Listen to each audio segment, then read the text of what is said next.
नहीं नहीं, कहीं कोई लड़ाई ही नहीं है। कि कैसी लड़ाई है, किससे लड़ाई है?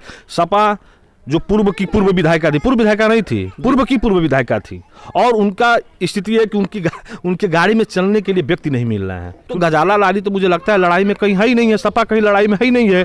रही बात बसपा की, बसपा के प्रत्याशी जो जिसको आपने बता रहे थे कि 2 बार अपनी ताकत दिखा चुके हैं, तो इस बार वो भी मैदान में कहीं नहीं है, और कांग्रेस की स्थिति आपसे छुपा ही नहीं है। तो 100% सुरेंद्र चौरसिया रिकॉर्ड तोड़ मतों से जीतने जा रहे हैं। उसमें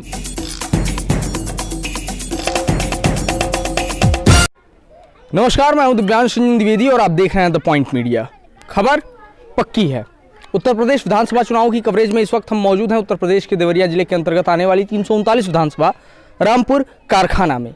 ये विधानसभा इसलिए भी खास है क्योंकि यहाँ पर सभी दलों ने अपनी ताकत झोंकी हुई है। सत्ताधारी दल भाजपा ने अपने सिटिंग एमएलए का टिकट काट करके उनको रिप्लेस किया है सुरेंद्र चौरसिया से, जो कि पिछड़े वर्ग को रिप्रेजेंट करते हैं। जातीय समीकरण को साधने की ये कोशिश हो सकती है। साथ ही साथ उत्तर प्रदेश महिला कांग्रेस की प्रदेश अध्यक्ष शैला अहरारी भी इस सीट से उम्मीदवार हैं। इस सीट से 2 बार निर्दलीय अपनी ताकत दिखा चुके हाल फिलहाल भाजपा से बसपा में आए हुए गिरजेश शाही गुड्डू भी इस सीट से उम्मीदवारी कर रहे हैं।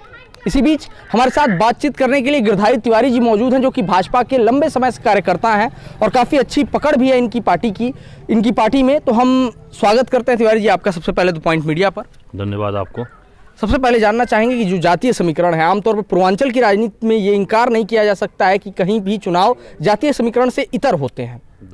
तो जातीय समीकरण को आप कैसे साधने जा रहे हैं, क्योंकि कहा जा रहा है कि फॉरवर्ड क्लास इस बार बीजेपी को रामपुर कारखाना में सपोर्ट नहीं कर रहा है।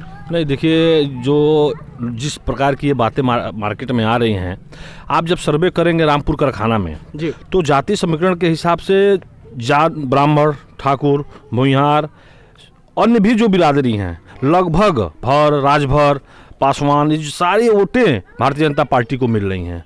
और निरंतर रूप से इसमें कहीं कोई असमंजस की स्थिति नहीं है कि भारतीय जनता पार्टी को ये वोटें नहीं मिल रही हैं।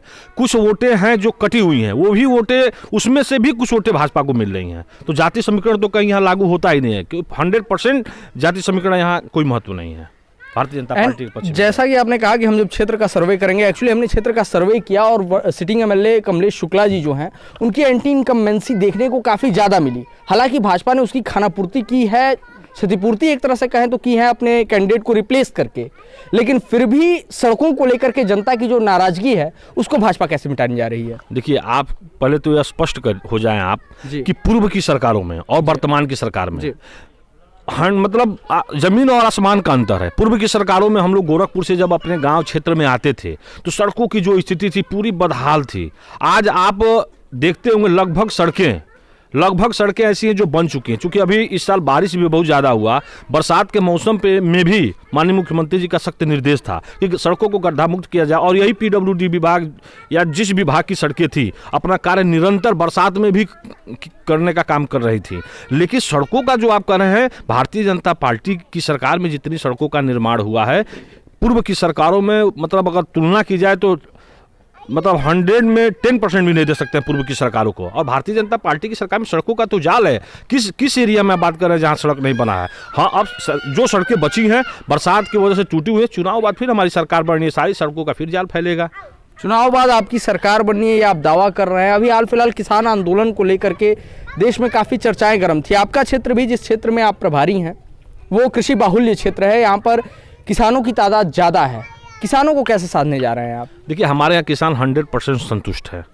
हमारे यहाँ किसानों को समय से उनका धान की खरीदारी होती है, समय से उनको खाद का उपलब्धता हो रही है। हमारे यहाँ किसानों को प्रधानमंत्री योजना के तहत उन्हें हर साल जो मिलने वाले मुआवजे हैं वो दिए जा रहे हैं। तो हमारे यहाँ किसान 100% संतुष्ट है। किसी प्रकार की असंतुष्टि किसानों में नहीं है।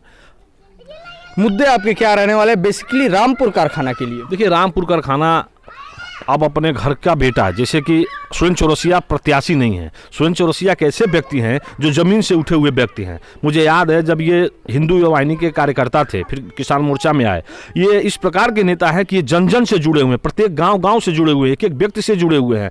तो सुरेंद्र चौरसिया घर का बेटा है और विकास, ये हर गाँव की समस्या को जमीनी स्तर से जानते हैं। तो इनसे अब किसी समस्या कोई छुपा नहीं है। तो ये तो आप जान जाइए कि रामपुर कारखाना का भाग्य उदय होने वाला है। और निश्चित रूप से रामपुर कारखाना मतलब उत्तर प्रदेश में रामपुर कारखाना एक अपना स्थान बनाएगा। विकास के मामले में। भीतरी बनाम बाहरी की लड़ाई आप लड़ने जा रहे हैं रामपुर कारखाना में? नहीं, कहीं कोई लड़ाई ही नहीं है। कैसी लड़ाई है, किससे लड़ाई है?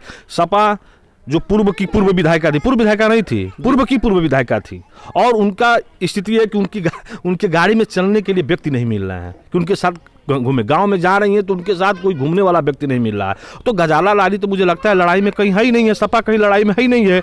रही बात बसपा की, बसपा के प्रत्याशी जो जिसको आपने बता रहे थे कि 2 बार अपनी ताकत दिखा चुके हैं, तो इस बार वो भी मैदान में कहीं नहीं है, और कांग्रेस की स्थिति आपसे छुपा ही नहीं है। तो 100% सुरेंद्र चौरसिया रिकॉर्ड तोड़ मतों से जीतने जा रहे हैं, उसमें कहीं कुछ असमंजस नहीं है। हमारे चैनल के माध्यम से जो भी लोग आपको देख रहे हैं, निश्चित तौर पर उसमें आपकी 339 विधानसभा रामपुर कारखाना की जनता भी शामिल है, उनसे आप क्या कहना चाहेंगे? देखिए, निश्चित रूप से उनसे मेरा हाथ जोड़कर एक ही आग्रह है कि भारतीय जनता पार्टी ने प्रत्याशी नहीं, हम लोग का भाई बेटा मैदान में उतारा है, और पूरे प्रदेश में रिकॉर्ड तोड़ मतों से विजयी बनाकर उनको विधानसभा पहुंचाने का कार्य हम लोग करें, ताकि रामपुर कारखाना का विकास, स्वर्णिम विकास हो सके और रामपुर कारखाना अपना एक स्थान पूरे प्रदेश में बनाए। चलिए, तो ये थे हमारे साथ भाजपा में अच्छी पकड़ रखने वाले रामपुर कारखाना 339 विधानसभा के प्रभारी श्री गिरधारी तिवारी जी। हम इनके लिए शुभकामनाएं व्यक्त करते हैं, इनके राजनीतिक भविष्य के लिए शुभकामनाएं व्यक्त करते हैं। ऐसे ही तमाम लोगों से हम अपने दर्शकों को लगातार रूबरू कराते रहे हैं और आगे भी करवाते रहेंगे। तो जुड़े रहिए हमारे साथ, देखते रहिए द पॉइंट मीडिया, क्योंकि हम दिखाते हैं वो जो खबर पक्की है। कैमरा पर्सन अभिषेक के साथ मैं Divyansh Ranjan Dwivedi, the point media.